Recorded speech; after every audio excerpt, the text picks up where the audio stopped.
Hora H do Agro. Oferecimento. Ihara. Agricultura é a nossa vida. Ihara. Consórcio Magi, Volkswagen Caminhões e Ônibus. Engie, economize até 40% na conta de luz da sua propriedade rural.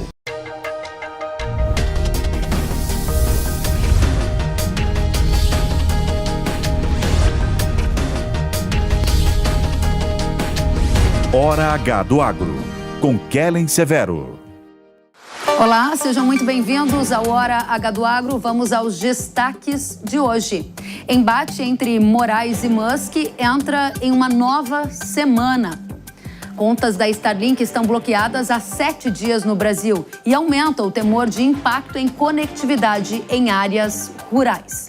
No clima, o CEMADEM, que é um órgão do governo, diz que o Brasil passa pela pior seca em 50 anos. A gente vai entender as projeções do PhD em meteorologia, Luiz Carlos Molion, e saber quais culturas agro podem estar em risco.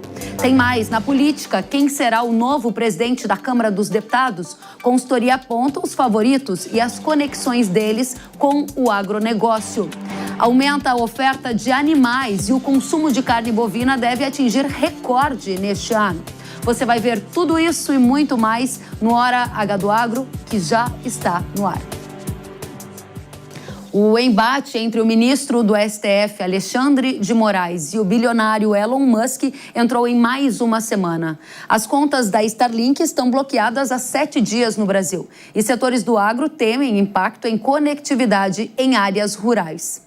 O acesso à internet via Starlink no Brasil pode ser afetado, mas ainda não está claro se o bloqueio das contas bancárias da empresa pelo STF resultará em uma interrupção dos serviços. Embora a decisão judicial afete as finanças da Starlink, a conectividade continua dependendo da operação técnica dos satélites e da infraestrutura local. O serviço tem sido fundamental, especialmente em áreas rurais e remotas do Brasil, áreas do agronegócio. Mas a persistência do bloqueio pode causar problemas no futuro. Se as sanções financeiras continuarem ou forem intensificadas, há um risco de interrupção desse serviço, já que a operação depende também de recursos financeiros para manter a infraestrutura. Uma pesquisa realizada pela Atlas Intel ouviu a opinião dos brasileiros sobre o embate entre Alexandre de Moraes e Elon Musk. Entre as várias questões feitas, a gente destaca aqui a pergunta sobre o bloqueio das contas bancárias da Starlink. 55,1% disseram que a decisão se trata de abuso de poder, enquanto 44% acham que a decisão é justificada. A pesquisa ouviu 1.617 pessoas entre os dias 3 e 4 de setembro. A margem de erro é de 2 pontos percentuais para mais ou para menos e o nível de confiança é de 95%. Vamos, a partir de agora, analisar esse embate entre Musk e Moraes e todas as repercussões desse tema na comunidade agro. A Flávia Lefebvre é advogada especialista em telecomunicações, direitos do consumidor e digital, nossa convidada de hoje. Seja bem-vinda, Flávia. Muito obrigada e olá a todas e todos. Obrigada, Flávia. André Marsiglia, advogado constitucionalista, também é nosso convidado para esse painel. André, seja muito bem-vindo ao Hora H do Agro. Tudo bem, Kellen? Prazer falar contigo e com todos os espectadores. Muito obrigada a vocês pela companhia. E, Flávia, eu quero começar com você a primeira pergunta, né? A gente está entrando em mais uma semana, já são 7 dias de bloqueio das contas, né, da Starlink. Que tipo de repercussão isso já traz e quais são os próximos passos, né, as alternativas jurídicas para a Starlink evitar, por exemplo, uma interrupção dos serviços aqui no Brasil? Bom, pelas informações que nós temos, a Starlink já informou que iria cumprir a decisão de suspender o X aqui no Brasil, porque a princípio ela teria informado que não cumpriria a decisão do ministro Alexandre de Moraes de suspender o bloqueio, né? E diante disso, eu imagino que é possível, em recursos que ainda serão julgados essa semana, que o ministro Alexandre de Moraes, ouvindo outros ministros do STF, possa suspender essa parte da decisão de bloqueios de recursos da Starlink, diante da importância das conexões que a Starlink tem hoje, especialmente nas regiões Norte, Nordeste e uma parte do Centro-Oeste. Flávia, essa decisão, na sua avaliação, foi uma decisão que se sobrepôs à lei brasileira, porque ela pegou um elemento em comum, que é um acionista, no caso Musk, e penalizou uma empresa do grupo econômico, ou seja, penalizou a Starlink por questões envolvendo a rede social X. Isso é algo que fere a lei brasileira na sua avaliação e por isso deve ser revertido num breve espaço de tempo? Em princípio, sim, Kellen, porque no Brasil a regra é a autonomia das personalidades jurídicas, das pessoas jurídicas, ou seja, da entidade da empresa, de seus sócios, de seus acionistas. Entretanto, na lei brasileira, no artigo 50, especialmente do Código Civil, existe a previsão de desconsideração da personalidade jurídica quando a pessoa jurídica é utilizada de forma abusiva e ela coloca, por exemplo, você fazer confusão patrimonial entre empresas, né, do mesmo grupo econômico, prevê expressamente a possibilidade de medidas atingirem em outras empresas de mesmo grupo econômico. E eu imagino, entendo, que o fato de a Starlink, a princípio, ter dito que não bloquearia o X, né, descumprindo uma ordem judicial que teve origem num descumprimento do X. E, além disso, a justificativa de não pagamento de verbas indenizatórias para empregados demitidos do X, sob a alegação de bloqueio dos recursos da Starlink, podem ter alimentado a argumentação do ministro Alexandre de Moraes de que estaria havendo confusão patrimonial, que é uma das hipóteses previstas na nossa lei para autorizar a desconsideração da personalidade jurídica. Ok, obrigada, Flávia. André, você acredita, assim como a Flávia, que nos próximos dias essa questão, a decisão do Moraes vai ser revertida? E uma outra questão para você, a decisão do STF, ela afeta uma empresa estrangeira que oferece um serviço que é crucial ao agro brasileiro. Baseado no impacto econômico e social dessa medida, você acredita na reversão no curto termo? Olha, eu espero que seja revertida. Eu entendo que essa decisão é completamente equivocada, totalmente errada. A gente não é porque nós temos na nossa legislação a previsão de desconsideração de personalidade jurídica, a possibilidade de entendimento de que haja confusão patrimonial, que isso pode ser utilizado numa canetada, que isso pode ser assim percebido sem todos os procedimentos exigidos, todas as provas, todos os documentos e perícias que são necessárias quando uma desconsideração é feita. Então, deve-se exigir uma série de procedimentos que, ao que tudo consta, não foram feitos. E isso, inclusive, cria precedentes perigosíssimos não só para a Starlink, mas para todo o mercado, para os investimentos estrangeiros, inclusive, que ficam receosos de olhar para o Brasil e acreditar que aqui as coisas podem ser feitas assim.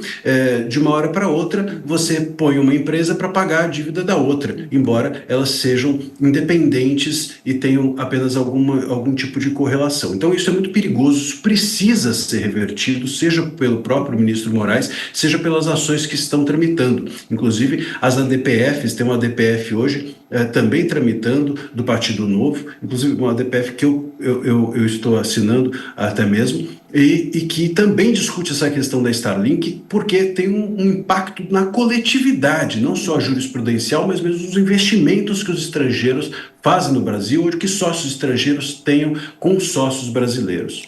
André, esse ponto que você coloca de insegurança jurídica, de imprevisibilidade sobre investidores estrangeiros em relação à nossa economia, às regras do Brasil, ele é um ponto bastante importante, mas eu gostaria de ir além, pegando um gancho do que você disse. Nesse momento, a gente tem uma insegurança. Eu ouvi hoje de pessoas do agro, nossa, será que pode ter algum efeito na internet? Será que a gente pode ter problema até para a emissão de alguma nota fiscal nos lugares mais remotos do país que dependem dessa infraestrutura da internet? A sua expectativa é que no curto espaço de tempo, no mínimo menos de uma semana, a gente pode ter uma normalização no que se refere aos serviços da Starlink? Eu espero que sim. Eu acho que é uma previsão talvez até otimista, mas nós precisamos ter algum tipo de otimismo em relação às previsões, porque senão não há, de fato, uma sequência de tranquilidade econômica e de trabalho no país, né? Nós tivemos já na decisão anterior, mesmo a respeito do X, uma decisão muito ruim a respeito, por exemplo, da utilização do VPN, quer dizer, como se a tecnologia fosse em si um ilícito. E a VPN é utilizado inclusive nos negócios também, para fazer home office, enfim, diversos negócios, e agora a mesma coisa em relação ao Starlink. É muito ruim que se analise, que os nossos tribunais analisem, deem decisões sem analisar a consequência delas, a consequência prática, a consequência econômica. Não se trata apenas de liberdade de expressão, se trata aqui da possibilidade de que nós, inclusive, sejamos sancionados até por órgãos estrangeiros, dos quais somos parceiros, em razão de estarmos punindo economicamente empresas aqui no Brasil, e não só o X, não só a Starlink, mas toda uma cadeia, como você bem frisou em relação ao agro e diversos outros setores, há toda uma cadeia de negócios envolvidos em torno, orbitando em torno dessas empresas, e mesmo de todas as demais redes sociais que podem também ser afetadas se nós criarmos uma jurisprudência agressiva. Muito bem, André. Avançando um pouco mais, Flávia, a gente mostrou há pouco uma pesquisa da Atlas que apontava que 55,1% dos entrevistados disseram que a decisão se trata de abuso de poder, essa decisão do ministro Moraes em relação às empresas Starlink ou X. 44% disseram que a decisão é justificada. É abuso de poder ou a decisão é justificada, na sua opinião? Olha, a pesquisa que eu vi a respeito da suspensão é que a maioria das pessoas aprovam a suspensão sob a justificativa, com a qual eu concordo, porque ela está expressa no artigo 12 do Marco Civil da Internet, que prevê como pena, a pena mais dura, a suspensão do serviço quando não são cumpridas intimações para remoção de conteúdos, para pagamento de multas, como de fato aconteceu, né? Então, no caso da suspensão, eu entendo que seria um precedente muito grave que uma empresa, ainda que estrangeira, que atue no Brasil, possa ela determinar quais ordens judiciais cumprir ou não. E aí eu estou falando do X, né? E seria um precedente grave, porque a gente tem outras empresas estrangeiras, até com uma penetração maior no mercado de consumo. O X tem em torno de 22 milhões de usuários no Brasil. E, por exemplo, o Facebook, o WhatsApp, o Google tem 120 milhões, tem uma penetração muito maior. Se o ministro Alexandre de Moraes, assim como fez em 2022, e determinando a suspensão do Telegram por resistência a cumprimento de ordens judiciais, e o Telegram voltou atrás, eu acho que seria muito negativo para o país, e parece que a sociedade, pelo menos na pesquisa que eu vi, entende isso, que exercer a soberania passa por fazer cumprir as leis nacionais, né? Aprovam isso. Com relação a Starlink, eu concordo com o doutor André, no sentido de que, para desconsideração da personalidade jurídica, a gente precisaria de um rito específico que está no Código de Processo Civil. Porém, o próprio Marco Civil, nesse mesmo artigo 12, quando trata da ordem de suspensão, de aplicação de multa, ele traz uma disposição expressa no sentido de que a resistência ao pagamento de multas pode ser pago por empresas que estejam no mesmo grupo, que estejam relacionadas à empresa penalizada. Ou seja, é uma questão controversa, e eu entendo que a população, né, veja isso com certa perplexidade, assim como a proibição de utilização de VPN, mas pelo que eu vi da decisão, a proibição não é genérica para a utilização de VPN, mas a proibição para acessar o X. Agora, neste caso específico, eu acho sim que a decisão extrapola muito, primeiro porque seria uma arbitrariedade, se imputar multa de uma forma arbitrária para toda a população brasileira, porque pelas pessoas utilizarem uma tecnologia que não é proibida, muito pelo contrário, né? É uma medida muito utilizada, inclusive, para proteção, para segurança, para privacidade. E imagino que nessas ações que estão em curso agora, de descumprimento por preceito fundamental, que possivelmente esse aspecto será revisto, e no que diz respeito à Starlink, imagino que haverá uma mitigação entre o que decidiu inicialmente o ministro Alexandre de Moraes e o que virá a ser decidido, justamente pelo impacto importante, econômico, social que essa medida pode ter. Obrigada. Que pode ter, a gente não sabe se pode ter, na verdade. Importante esses pontos que a Flávia coloca. Naturalmente, eu vou fazer essa mesma pergunta a você, André, mas eu aproveito para dar um passo adiante. A gente perguntou para a Flávia se, assim como a pesquisa perguntou, é abuso de poder ou a ação do ministro do STF é uma ação justificada. Diante de todo esse debate no país, há também forças no Congresso Nacional que pretendem colocar o impeachment de um ministro do STF de volta à mesa. É uma situação rara, complexa. Quais são as chances reais de um pedido contra Moraes prosperar diante de todo esse contexto que estamos aqui discutindo, que envolve a empresa X, que envolve a Starlink, que envolve liberdade de expressão, democracia, entre tantos outros fatores imbricados nessa mesma discussão que é política, social e econômica? Não, perfeito. Olha, Kelly, já abuso de poder, ele é um crime específico, né? E que significa você utilizar o seu poder, o poder que o Estado te confere, para uma finalidade diversa, né? Então, essa seria um passo além do erro, um passo além da decisão ser errada. Então, eu acho que talvez, nesse caso, se o espectador está pensando se houve um crime ou não, por exemplo, do ministro, não sei se é essa a resposta que o espectador está pensando em dar, mas eu prefiro não entrar nessa questão do abuso de poder como um crime, mas sim do erro da decisão, do excesso da decisão, mesmo dentro da sua possibilidade de, enfim, do seu entendimento, do seu direito de entender da forma que bem quiser. Sem dúvida alguma, me parece que nós estamos aqui diante de uma questão que não é meramente, a meu ver, se nós queremos ou não que a lei seja cumprida, se há uma questão de um estrangeiro poder ou não descumprir as leis brasileiras e ir embora e está tudo certo, ou ficar aqui e continuar descumprindo. A questão não é essa, a questão é a desproporcionalidade da decisão em reação ao descumprimento. Esse é o ponto. A gente entra muito nesse debate de ele poderia ficar aqui descumprindo ordens, ele poderia ficar aqui desrespeitando a legislação brasileira. Bom, essa já é uma questão em si, porque parece que nunca a legislação brasileira foi desrespeitada. André, a gente essa fala isso como justificativa, ela é um argumento para a oposição em relação ao impeachment do ministro do STF. Você acha que ela é suficiente para dar andamento nesse processo que é complexo e raro?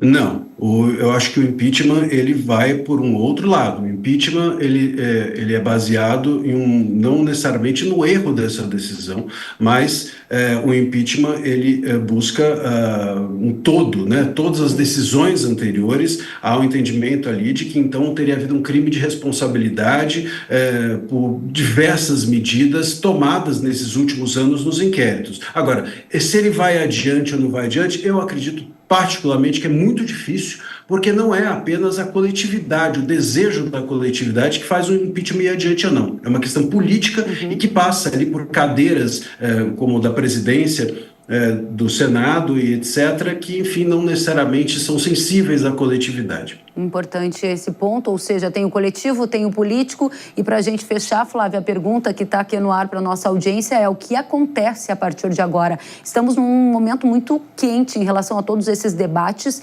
O que acontece a partir de agora? Como essa história termina? Essa contextualização do nosso momento político, ela é muito importante. E a gente tem que lembrar que quando o Elon Musk comprou o Twitter, a primeira coisa que ele fez, de uma forma mais incisiva até aqui no Brasil, mas não só aqui no Brasil, foi demitir muitos funcionários que faziam a moderação de conteúdos. A plataforma se tornou muito mais tóxica em relação a conteúdos ilegais, francamente ilegais, discursos de ódio, discriminatórios, misóginos, etc. Outro aspecto importante é a gente lembrar que eu vejo na plataforma X uma particularidade que é o dono da empresa personificar a empresa, né? Quando ele se torna um cabo eleitoral de determinados políticos. Ele faz isso não só aqui no Brasil, ele faz isso defendendo o Trump. Nós estamos aqui no momento eleitoral e nesse campo eleitoral nós temos uma particularidade, porque aqui no Brasil, com a reforma eleitoral de 2017, as plataformas ganharam o monopólio da propaganda paga na internet. Então, esse aspecto de a gente ter uma plataforma muito tóxica, de ter um dono que assume um lado político e avança na legislação eleitoral, desequilibrando a rigidez do processo eleitoral, eu acho que mostra que a decisão do ministro Alexandre de Moraes não é desproporcional. Tá certo. E, portanto, eu acho importante a gente ter essa consideração quanto ao contexto, deixando de fora, claro, a questão da VPN e controvérsias com relação ao atingimento do patrimônio da Starlink. Flávia, muito obrigada. André, a mesma pergunta para a gente encerrar para você. O que acontece a partir de agora? A decisão do Moraes não só é desproporcional, como inclusive não tem isonomia, porque a gente tem, por exemplo, as novas redes como Blue Sky, que também não tem representante aqui no Brasil.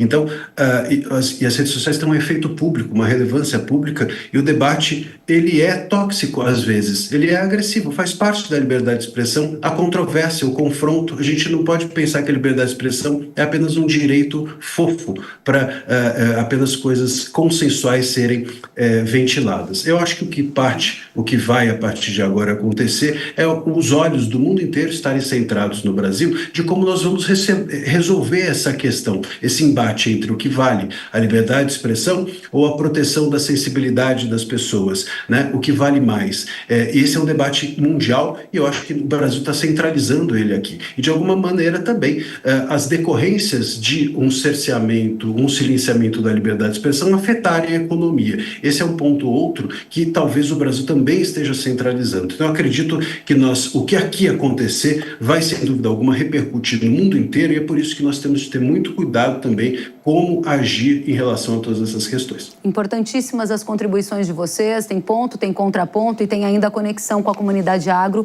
Agradeço demais André Marsiglia, advogado constitucionalista, Flávia Lefebvre, advogado especialista em telecomunicações, direito do consumidor e digital. Voltem sempre, uma satisfação recebê-los. Até a próxima. Obrigada, até mais. Obrigado. E um levantamento realizado pelo Centro, agora a gente troca de tema, um levantamento realizado pelo Centro Nacional de Monitoramento e Alertas de Desastres Naturais revelou nesta semana que o Brasil passa pela pior seca em 50 anos. O órgão oficial do governo, que é ligado ao Ministério da Ciência, analisou a quantidade de chuva que cai e a quantidade de água que se perde por evaporação e transpiração das plantas desde a década de 50. Enquanto isso, o Instituto Nacional de Meteorologia, o INMET, está alertando que o tempo vai seguir bastante seco no país. Um relatório da CNA, que é a Confederação da Agricultura e Pecuária do Brasil, com dados da Climatempo, revelou que grande parte do Brasil está entre 100 e 150 dias sem chuva. Essa tela que vocês que nos assistem pela televisão podem observar, então, boa parte do mapa com essa condição climática. A gente vai detalhar porque muitas dessas áreas estão vivendo um período seco, o que é natural, mas há de se olhar com mais atenção para essa informação. Nós vamos tratar disso já já. E o presidente da bancada do agro no Congresso Nacional, o deputado Pedro Lupion, gravou um vídeo em que ele mostra áreas em chama na propriedade rural dele, que fica no Paraná. E ele alertou para as dificuldades que os agricultores estão enfrentando em diferentes regiões do país nesse momento de tempo seco. Vamos ouvir. Pessoal, estou aqui na minha fazenda em Santo Antônio da Platina, olha a situação. E ainda tem vagabundo que vem dizer que é o agro que taca fogo. Olha aqui, ó. Na minha fazenda, aqui é pasto, tiramos o gado daqui para não correr risco. E aqui, sabe o que é? Nossa área de reserva.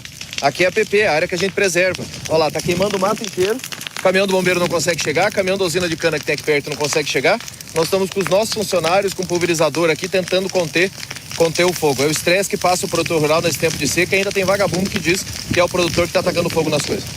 Realmente um cenário desafiador para diferentes regiões do país, com fogo na propriedade rural e, claro, com toda a dificuldade de assistência. A gente vai adiante porque os dados do Instituto Nacional de Pesquisas Especiais, o INPE, indicam que em 2024 foram registrados mais de 147 mil focos de queimada aqui no Brasil. A Amazônia e o Cerrado são os biomas com maior número de registros. Mato Grosso e Pará, importantes estados para o agro brasileiro, aparecem no topo da lista de registro de focos de queimadas nestes estados. É hora da gente entender, será que é de fato a pior seca da história que estamos enfrentando? E se é a pior seca, o que podemos esperar para as próximas culturas que estão aí sendo preparadas para o plantio, a exemplo da soja brasileira?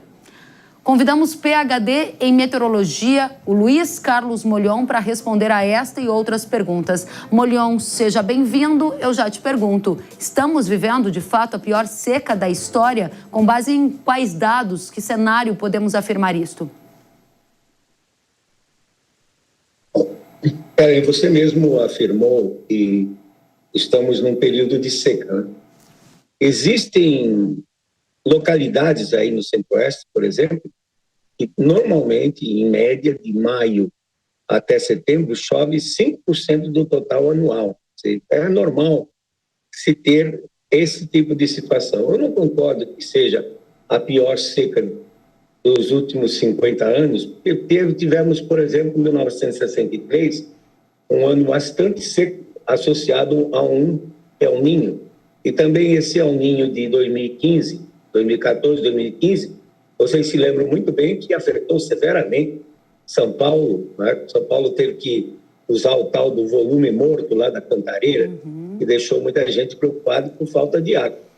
Então, esse tipo de situação, para mim, é normal. O que está acontecendo? Acima de 3 quilômetros de altura, mais ou menos, a umidade relativa está muito baixa, está inferior a 10%. Ontem, por exemplo, chegou em cima de Brasília a 4% a umidade relativa. Isso faz com que haja maior transmissividade, maior transparência da atmosfera e maior transmissividade da radiação solar. Como, de fato, estamos com alguns locais com 140 dias sem chuva, é óbvio que essa radiação solar que está entrando a mais por conta da atmosfera superior estar mais seca, essa radiação vai ser usada, não para evaporar água, que não tem, mas para aquecer o ar. E as secas, elas são muito relativas. No passado, já aconteceram secas severas, como, por exemplo, se eu pegar aí o Centro-Oeste, Minas Gerais, o oeste de São Paulo, 1929, 1931, 33, o próprio ano de 1963, 84 também foi um ano seco. Agora, ficar seco nesse período não há problema nenhum. Minha previsão para o restante do ano, outubro, novembro e dezembro, é, em algumas localidades, de 600 a 800 milímetros aqui no Centro-Oeste, de tal forma que a gente vai terminar o ano e, no histórico, posteriormente, não vamos ver que esse ano de 2024 significou, assim, uma seca severa. Interessante. Só por curiosidade. Pois não. Só por curiosidade. O porto de Manaus, no Rio Negro, nós temos dados dele desde que os ingleses começaram a construção do porto flutuante. Desde 1902. São 120 anos ou mais de dados. O nível mais baixo do Rio Negro nessa série histórica foi 1926. 1926. Aí eu deixo a pergunta para o telespectador: qual era o desmatamento que existia na época ou a quantidade de gás carbônico que o homem colocava? Então, essas coisas são repetitivas. Vamos pegar um caso recente, ao contrário. a cheia de Porto Alegre. Já tinha ocorrido em 1941, em maio de 1941, levou 83 anos para ocorrer de novo, mas você nota que esses eventos são eventos que, na média, no fundo, eles desaparecem. São anos que podem ocorrer ou excesso de chuva ou falta dela, e são anos normais, vamos dizer assim, dentro do padrão que a gente tem. Em outras palavras, são duas questões aqui que eu quero colocar para você. Você aponta para a gente que esses eventos climáticos, eles são repetitivos, traz elementos históricos e compara o que aconteceu no passado no Rio Grande do Sul e o que voltou a acontecer depois de décadas, agora em 2024, com aquelas enchentes. Também posiciona no espectro do tempo essa condição seca e diz que estamos vivendo um momento de seca, mas não é a pior da história. É uma forma de refutar a tese do aquecimento global? E segundo, se essa condição que você disse que a partir de outubro, novembro e dezembro voltará a se normalizar com a chuva, quer dizer que esse período de seca mais agudo está no ápice e a gente vai ver um afrouxamento que é um sinal de alívio para a safra nova de verão que vem aí? Desculpa a pergunta longa, mas são duas questões distintas. Se puder começar pela que achar mais simples. Está correto. Na realidade, nós estamos passando por uma situação, como eu disse, que é inusitada, mas que nós já vimos isso acontecer na década de 70, início da década, na década de 60, início da década de 70. E, de uma certa forma, induz o pessoal a acreditar, as pessoas a acreditarem que estamos indo para um aquecimento global. Mas, na realidade, não estamos. Nós estamos indo para um resfriamento global que vai ser caracterizado nas regiões fora dos trópicos. Grandes produtoras como os Estados Unidos, por exemplo, a China, a Índia, eles vão ter problemas com invernos mais longos e invernos mais intensos. E aqui na região tropical, pegando, digamos, sul da Amazônia, centro-oeste, e principalmente a parte norte do sudeste, nós vamos ter situações que vão se repetir semelhantes a essa nesses próximos 10 anos. Isso induz as pessoas a acharem que está havendo um aquecimento global, mas na realidade é uma situação, como disse, que a atmosfera está seca, entra mais watts por metro quadrado da radiação solar e não tendo água para evaporar, esse calor é convertido em aumento de temperatura. Por outro lado, percebe-se que as temperaturas mínimas durante a noite estão mais baixas também. Assim, a amplitude térmica, a diferença entre a máxima e a mínima, aumentou temporariamente, mas isso deve se regularizar. E certamente vamos terminar o ano, provavelmente, com uma ligeira redução, porque o número de dias com chuva que está faltando é exatamente no período seco. Interessante. Molion, você há pouco dizia, então, que não necessariamente esses eventos climáticos mais extremos têm correlação com o aquecimento global, fala em resfriamento e diz ainda que alguns concorrentes do Brasil, como Estados Unidos, podem passar por períodos mais longos de frio. Essa condição climática macro que muda impactará a agricultura brasileira de qual maneira? Você falou do concorrente Estados Unidos, aqui no Brasil a gente vai ter períodos de qual condição climática que pode alterar, por exemplo, culturas de soja, de milho, de café. Existe isso no seu radar? Existe, eu acho que não altera muito a cultura de soja e milho, por conta que a gente pode ajustar a janela de plantio. Se as chuvas começarem atrasadas, por exemplo, se eu não espero chuvas regulares em outubro, eu posso atrasar o plantio, principalmente no centro-oeste e norte.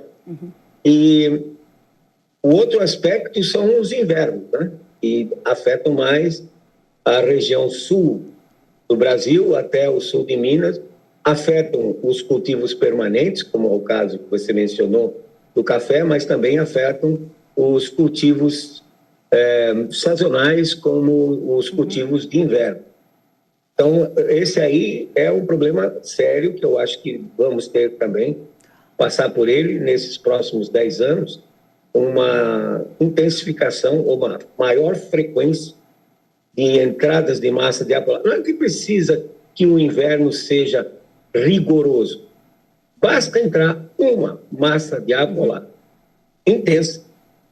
Eu me lembro, por exemplo, a de 1975, julho de 1975, o termômetro de Guarapuava, no Paraná, registrou 10 graus negativo. É verdade que Guarapuava está a 1.000 metros de altitude, mas naquela oportunidade, um ano só, uma geada só, chamada geada negra, simplesmente erradicou o café do norte do Paraná, Londrina. São Paulo também perdeu muito café, Minas também. Depois isso, então, fez com que se mudasse os cultivos. Em São Paulo, passou a ser laranja, passou a ser cana-de-açúcar. Os mineiros, como a tradição manda, já que é uma tradição secular, voltaram a plantar café. Mas o Paraná e São Paulo reduziram. Muito bacana de analisar o que você diz, de que não precisa haver uma repetição desses fenômenos, mas um fenômeno de grande intensidade, ele já é capaz de alterar toda a condição daquela região para culturas. A exemplo do que a gente viu agora nessas enchentes no Rio Grande do Sul, que lavaram as terras em áreas produtoras de arroz, algumas não poderão mais semear essa cultura. Molion, muito bom. Agora, para a gente encerrar, estamos às vésperas da safra. Deixa eu fazer um adendo, Kelly. A gente fala muito em planta, né? Mas tem que lembrar também que os animais, sim, os bovinos de origem tropical, eles também são muito sensíveis. E quando se tem uma friagem dessa, com a entrada de uma massa de ar polar, morrem muitas cabeças de gado. Agora mesmo, no ano passado, eu estava em Campo Grande e o pessoal da associação lá, criadores, fez um levantamento para aquela geada do dia 7 e morreram rapidamente. Eles viram que morreram mais de 1.000 animais, né? Então, lembrar também que não é só a agricultura que sofre, mas a pecuária também. Aves, imagina, contribuição super importante, inclusive aves nas áreas do sul do país também tiveram muitos problemas com as baixas temperaturas, é a agropecuária como um todo que é impactada. Molion, para a gente fechar, a gente está aqui discutindo se o Brasil passa pela pior seca da história. Você respondeu no começo da nossa conversa que não, e que acredita que sim, passado esse período da seca, as chuvas voltam a se regularizar, e a gente encerrará o ano com médias climáticas dentro da normalidade em boa parte do país. Me corrija se não for isso. Para fechar, safra nova de verão vem aí, safra com laninha. Será uma safra cheia no Brasil, porque a gente vai ter uma condição climática favorável, ou há risco, se há, em quais regiões mais proeminentes? Primeiro que não vamos ter um laninha. Embora os americanos estejam prevendo laninha, mas existe muita água quente acumulada do lado oeste do Pacífico, próximo da Austrália, da Indonésia, e nós temos acompanhado a evolução da água fria, e a água fria não tem chegado nem à metade do Pacífico, e está se reduzindo em termos de volume. Em adição, no dia 20 de setembro, agora, daqui a pouquinho, né, o Sol já vai estar cruzando o Equador, quer dizer, o Sol está em cima do Pacífico equatorial e está aquecendo fortemente. Então, não vamos ter um laninha. Outra coisa, quando se tem um El Niño ou laninha, isso é um fenômeno oceânico. A atmosfera tem que responder. Se não houver variação no campo da pressão atmosférica, não impacta a nossa precipitação aqui no Brasil, a distribuição das chuvas no Brasil. E isso ocorre em 36% dos casos. Quando muda a temperatura da água, quente ou fria, a atmosfera não responde e não tem impacto na nossa chuva. Portanto, não se pode dizer, tem El Niño, vai ter seca no Nordeste, excesso de água no Sul ou vice-versa, porque isso não acontece sempre. Só em 64% dos casos, os outros 36%, a atmosfera não se acopla. A minha preocupação esse ano é que podemos ter um veranico severo, janeiro, ou parte de janeiro, ou parte de fevereiro, em função da ligação que isso existe com o inverno no hemisfério norte. Estamos prevendo um inverno mais frio, principalmente para os Estados Unidos, porque é de lá que vêm as frentes frias e saem, massa de ar que sai do Polo Norte em direção à região equatorial. E se chover mais na região norte do Brasil, a região Rio Grande do Norte, o ar sobe naquela região, deixa toda a umidade na forma de nuvens e chuva e desce mais ao sul, e quando ele desce, desce seco, pode criar uma situação temporária, ao invés de 2 a 3 semanas, com essa que eu estou vivendo agora. Molion, muito obrigada. Luiz Carlos Molion, eu vou ter que interrompê-lo porque a gente teve um probleminha aqui de conexão e aí a sua voz começou a congelar, mas a mensagem geral foi dada. Molion, que é PhD em meteorologia e traz para a gente análise sobre essa condição climática. Obrigada, Molion, pelas contribuições. Volte sempre. Até a próxima. E depois do intervalo, tem mais. Na política, as articulações em Brasília para a nova presidência da Câmara dos Deputados e as conexões desse tema com o agro. Tem ainda um consumo de carne bovina que deve atingir um patamar recorde nesse ano. Por quê? Você vai saber em detalhes depois do intervalo. Eu aguardo você.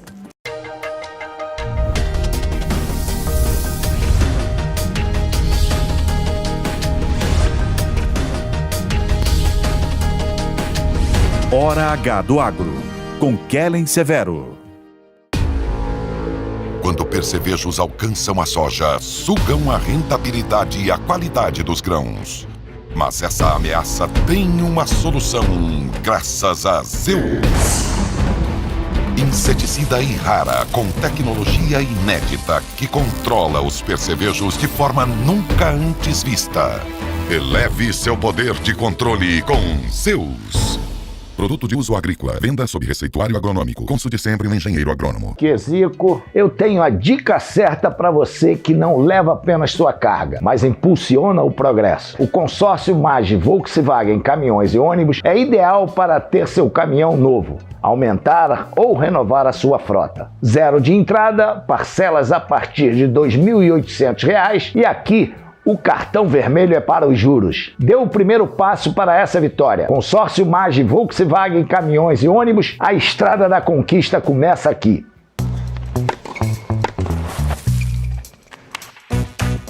Cara, posso te dar uma dica? Fernando Meligeni? Claro que pode. Se sua empresa gasta mais de R$ 9.000 por mês na conta de luz, você pode comprar energia direto da Engie com até 40% de desconto. É o Fernando Meligeni ali. É ele mesmo. E o que foi que ele te disse? Disse que eu jogo muito. Vem pra Engie, a sua parceira no mercado livre de energia. O dinheiro envia sinais o tempo todo, todos os dias, e eu posso te mostrar como interpretá-los. Acredite, poucos conhecimentos têm o poder de transformação tão forte quanto entender economia. Inscreva-se na minha Masterclass gratuita. Aprenda a língua do dinheiro e transforme a sua capacidade de tomar decisões financeiras. Acesse o site da New Cursos, se inscreva para participar dessa jornada transformadora. Vem, Torinho!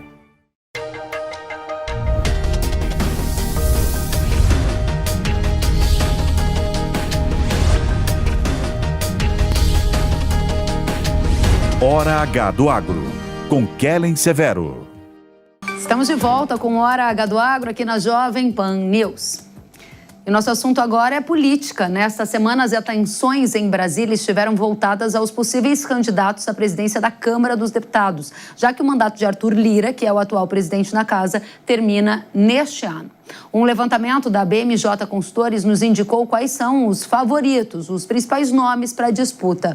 O primeiro deles é Hugo Mota, do Republicanos da Paraíba. O segundo principal nome é o de Elmar Nascimento, do União da Bahia, que, segundo a consultoria, é o candidato que mais atua em pautas do agro. Há também Antônio Brito, do PSD da Bahia, e Isnaldo Bulhões, do MDB de Alagoas. A gente vai tratar agora da presidência da Câmara, dos impactos para o agro, com o Wagner Parente, que é CEO da BMJ Consultores. Wagner, seja muito bem-vindo à Hora H do Agro.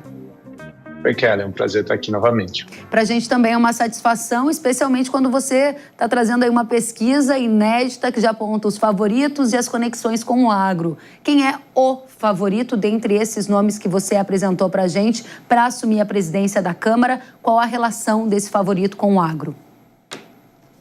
Hoje o nome mais forte para assumir o lugar, a cadeira do presidente Arthur Lira é Hugo Mota. Ele tem uma relação tímida com o agro, não faz parte não é um membro ativo da FPA, pelo menos, apesar de já ter se manifestado e votado a favor de algumas pautas do agro no passado, é muito mais afeito à agricultura familiar e teve algumas reuniões com o Poder Executivo nessa área. Então, eu acho que é um nome que, apesar de não ter um envolvimento tão forte com o agro, ele é bastante flexível no sentido de seguir a orientação do seu partido e a maioria da casa. Então, eu acredito que mesmo não sendo um nome tão afeito assim ao tema, é um nome bastante razoável para os interesses do agro. Não haveria um antagonismo a partir desses elementos que você coloca, mais ligado a algumas pautas dentro do agro? Porque o atual presidente Arthur Lira, a gente pode dizer que tem uma certa proximidade com a bancada do agro? Tem sim. Eu acredito que um nome que seria mais afeito aos temas do agro seria o Elmar Nascimento, sem dúvida. É alguém que já defendeu o crédito rural e em pautas como demarcação. É um nome muito mais ligado às tradicionais pautas do agronegócio. Agora, olhando para o que a gente tem pela frente, a reforma tributária, a volta da reforma tributária, né, para a Câmara, depois que for votada no Senado, eu vejo como um nome, o Hugo Mota, um nome bastante razoável para discussões, alguém que não terá um alinhamento direto com o governo, isso é muito importante, né? E ao mesmo tempo, um nome que sai de dentro do parlamento. Não houve uma imposição de ninguém ali. E dentro do parlamento, a gente sabe que as grandes forças de poder não vão mudar no curtíssimo prazo, e são forças de centro-direita que estão mais alinhadas ao agro. É inclusive isso que viabiliza o nome dele para se colocar como favorito hoje. O nome do Hugo Mota, que é um jovem parlamentar em quarto mandato, ele só se viabiliza porque tem o apoio do PP, né, tem o apoio do PL e provavelmente do MDB.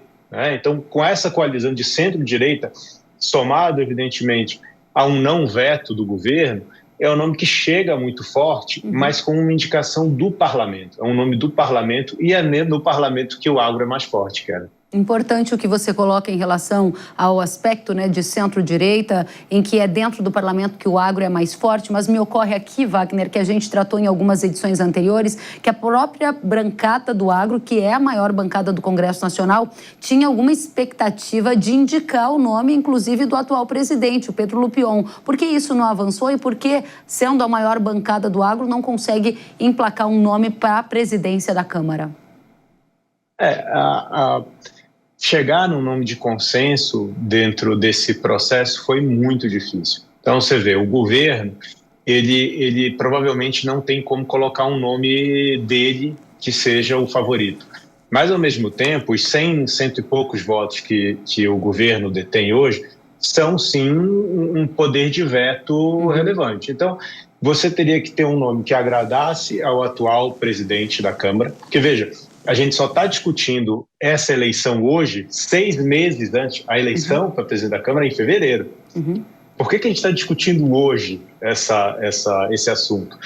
Porque o presidente Arthur Lira é o presidente com maior poder da história da Câmara. E essa discussão ele quer que seja feita agora, durante o seu mandato. É só por isso que a gente está discutindo isso nesse momento. Nunca na história do parlamento foi feita uma transição com tanta antecedência, sabe? Então, assim, você chegar num nome de consenso foi muito difícil.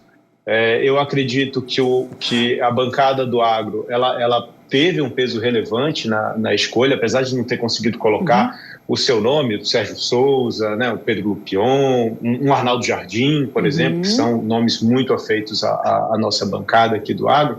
Eu tenho absoluta convicção de que foi, sim, um fator decisivo para que os diversos partidos onde a bancada do agro está, tenha apoiado ali o nome do Hugo Mota. Importantíssimo esse aspecto que você traz de por que estamos discutindo esse tema agora, muitos meses antes da saída de Arthur Lira. E eu vou repetir aqui o que o Wagner acabou de dizer, que Lira é o presidente com maior poder da história. De onde vem esse poder e de que maneira ele vai emanar esse poder para o próximo presidente da Câmara? Ou seja, qual como ele passa esse bastão, como que ele mantém esse poder e essa influência nas pautas do próximo ano, para a gente fechar. Wagner. Acho que essa é a pergunta fundamental. O parlamento não vai deixar de ter o poder que ganhou nos últimos anos. Seja o poder de pauta, né, na definição do que é votado lá dentro. Hoje, as medidas provisórias não trancam as pautas, né, pelo menos não como trancavam antigamente. O orçamento, 25% da parte discricionária do orçamento, hoje está no parlamento, por meio das emendas, apesar da DPF e da liminar imposta pelo ministro Flávio Dino. E, além disso, você tem toda uma influência, né, nas eleições municipais, que a gente vai ver agora, que sai de dentro do parlamento também. Então, por tudo isso, é de se esperar que esse nome que vai sentar na cadeira do Arthur Lira, ele vai preservar esses poderes conquistados. E é de se esperar também que a influência do ex-presidente se mantenha. Isso também é uma coisa nova, Kellen, porque no passado você viu alguns ex-presidentes da Câmara que saíram e foram, né, continuaram tendo influência, mas não tanto quanto provavelmente vai ter Arthur Lira. E você vê que, por exemplo, tudo que aconteceu a semana passada em relação ao Marcos Pereira, ao deputado Marcos Pereira, do Republicanos, que abriu mão em favor do Hugo Mota, foi muito para que ele também se coloque como o tutor desse novo presidente. Então, esse novo presidente da Câmara, ele nasce com vários pais, por assim dizer. Muito bem. Né? Inclusive de partidos bastante divergentes. Você tem o apoio, de um lado, do PL, do Bolsonaro, e também, provavelmente, do presidente Lula, né? Um mesmo nome.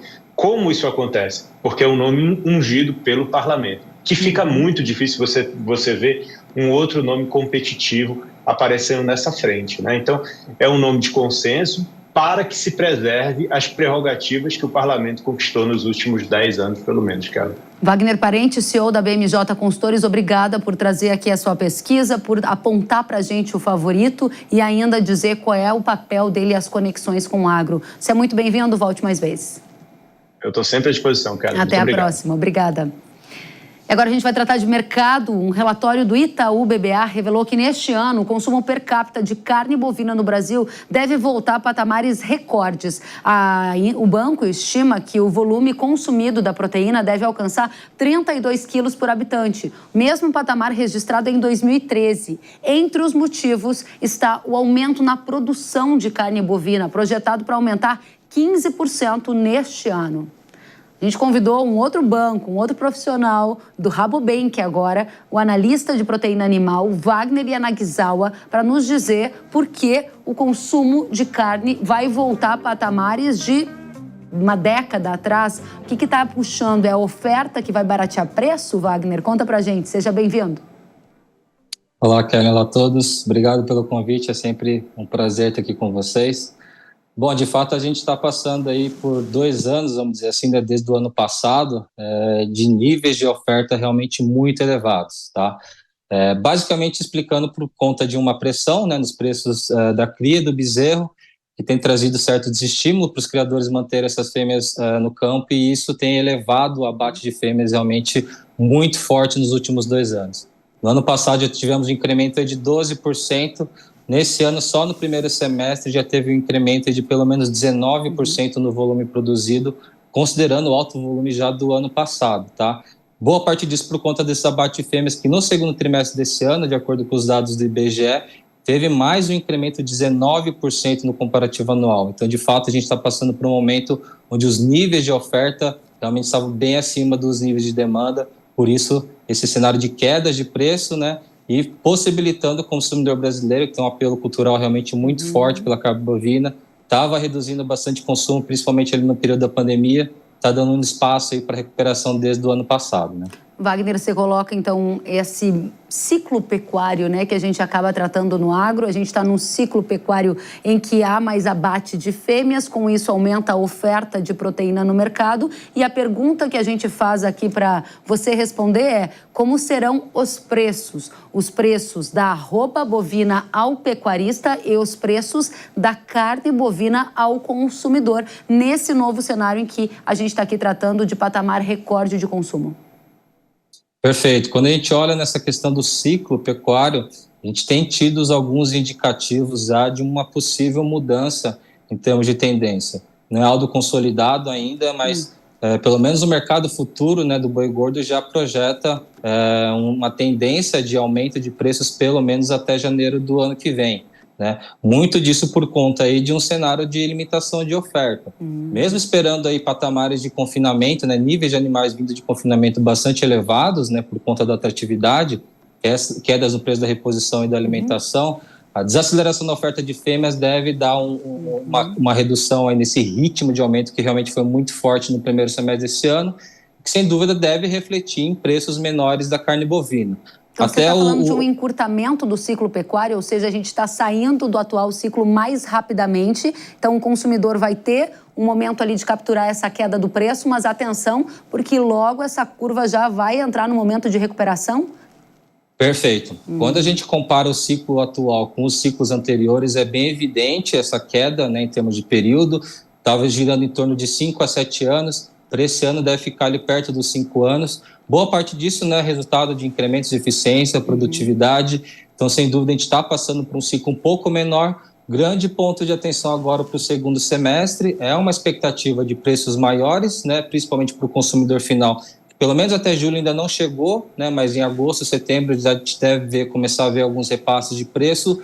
Grande ponto de atenção para a carne bovina é que num cenário onde o custo da alimentação, né, da ração para suínos e frango vai se mantendo em patamares baixos, a gente vê que uma perda de competitividade da carne bovina que pode limitar um pouco esse avanço de consumo que estava ocorrendo aí desde o ano passado. Tá? Para a gente fechar, renda é fator preponderante quando a gente fala de consumo de carne bovina. Tem preço baixo, pelo menos num curto espaço de tempo, mas tem renda para garantir esse consumo em patamares historicamente altos como é projetado? Esse realmente é o grande ponto de atenção, considerando que boa parte da nossa demanda ali, né, entre 65% e 70%, vem do mercado doméstico. A gente tem visto que o aumento de consumo, pelo menos no ano passado e nessa primeira metade do ano, veio muito por conta de uma combinação, né, de fator cultural do lado brasileiro, mas principalmente uma redução nos preços dessa proteína. Né? Não foi, de fato, um grande aumento indicador em termos de poder de compra, e isso que, na nossa visão, traz um desafio maior para manter, né, esses ritmos de aumento de consumo, não só no segundo semestre desse ano, mas para o ano que vem, onde, na nossa visão, já é uma visão mais consolidada, né, que essa limitação de oferta vai trazer preços maiores, num cenário onde a gente deve ver uma safra de grãos ainda sustentada, então a disponibilidade de grãos deve ficar ainda positiva aqui no mercado interno, então a competitividade com relação às proteínas mais baratas com certeza vai dar uma acirrada. A gente pode ver aí uma quebra, né, desse ritmo de aumento de consumo a partir do ano que vem por conta desses preços maiores da carne bovina. Wagner, eu tenho de 30 segundos a 1 minuto para a última pergunta. E as exportações? China, nosso principal comprador, Estados Unidos está ali no ranking dos top 5, pelo menos, e a gente tem uma eleição nos Estados Unidos que pode gerar algum tipo de barreira adicional para a entrada de produtos lá. O cenário de 24, 25 para as exportações continua crescendo para a China, continua crescendo para os Estados Unidos? Tem novos compradores no seu radar? Perfeito. Acho que a gente, sem dúvida, essa questão das eleições dos Estados Unidos, a gente já viu, né, naquela primeira fase da guerra comercial, trouxe bastante oportunidades para a gente aqui no Brasil. Acho que esse é um ponto realmente de bastante atenção. Com relação à China, o grande ponto de atenção é que, sazonalmente, as exportações no segundo semestre da China são maiores do que no primeiro. Nesse ano, a gente deve ver uma inversão, tá? O volume de importação da China no primeiro semestre desse ano foi 19% maior do que o mesmo período do ano passado. Então, eles já estão bem posicionados, a demanda lá está estagnada, os estoques de carne bovina congelada estão em patamares elevados. Não deve ter uma grande queda, mas não vamos esperar grandes aumentos. Para o ano que vem, o nível de demanda deve se manter sustentado, na nossa visão, principalmente porque a gente deve começar a ver um cenário de reação de preços, né, da carne bovina no mercado interno. Então, acho que isso deve sustentar um pouco o mercado lá internamente, considerando que a China deve aumentar, né, a demanda no mercado externo, na nossa visão, até 2030. Esse cenário de demanda, vamos falar assim, de dependência mútua entre Brasil e China deve continuar trazendo oportunidades para a gente aqui em termos de volume, tá? Muito bem. Wagner Yanagisawa, analista de proteína animal do Rabobank Brasil. Obrigada pela presença. Volte sempre, um prazer recebê-lo. Eu que agradeço a oportunidade. Obrigado a todos pela atenção e até uma próxima. Até uma próxima. E eu tenho um recado para você agora. A cigarrinha da cana não vai ser um problema no canavial. Pode contar com o Maxan, inseticida da Irrara com tecnologia inédita no Brasil. Com máximo controle, é o único produto com ação em todo o ciclo da cigarrinha, evitando a proliferação de ovos, ninfas e adultos. Ele oferece máxima proteção para o canavial com maior efeito de choque e período de controle. Tudo isso para fortalecer o canavial e obter a máxima rentabilidade do seu cultivo. Mande as pragas do seu canavial para o espaço com o Maxan. Acesse irrara.com.br ou o QR Code que está aparecendo na sua tela e saiba mais. Na hora H da proteção da cana, é Irrara. Pode confiar. Muito bem, o Hora H do Agro de hoje fica por aqui. Obrigada pela companhia. Até a próxima semana. Tchau.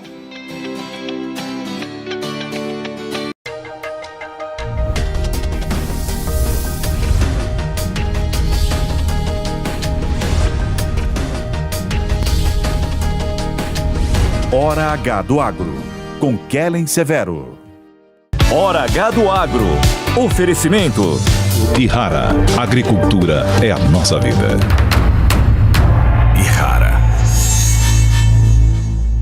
Consórcio Magi, Volkswagen Caminhões e Ônibus. Engie, economize até 40% na conta de luz da sua propriedade rural. A opinião dos nossos comentaristas não reflete necessariamente a opinião do Grupo Jovem Pan de Comunicação. Realização Jovem Pan News.